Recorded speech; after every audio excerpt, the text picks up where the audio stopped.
particularly for you, Commissioner Lehman, you said that you would be willing in some capacity to go one more week on the 22nd and be more unified on this. What would be different then, though, considering the contact tracing and other supplies really wouldn't be in then either?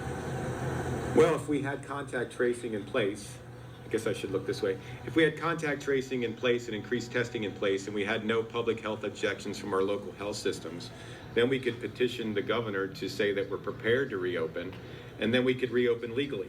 So the difference would be businesses opening legally or illegally, plus we would have the capacity in place that we need to make sure that if there is a future outburst of COVID-19 or a resurgence of the disease, we have some ability to defend against it.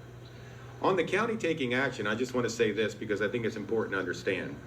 The county government has no legal authority in this area whatsoever.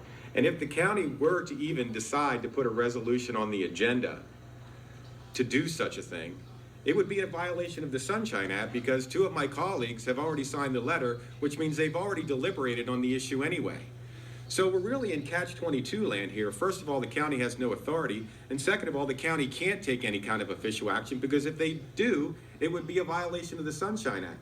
And this speaks to the volumes about the lack of thought in terms of picking May 15th as any kind of reasonable date. May 15th has no public basis at all. It's encouraging businesses to operate illegally, and it is completely indefensible. You can come up here and tell whatever great story that you want to tell and tell you all the steps that you have put in place and how this and that and the other thing isn't going to happen. But the bottom line is the capacity that we need isn't operational. And we need that capacity to be operational.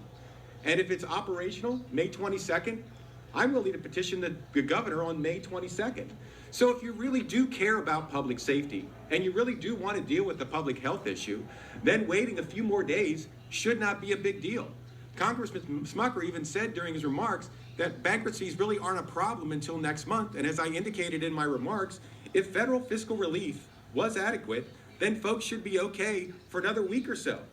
I don't know what the rush is. I have a good idea what I think the rush is. I think we all do. But there is no magic to May 15th, and we are not ready to open on May 15th.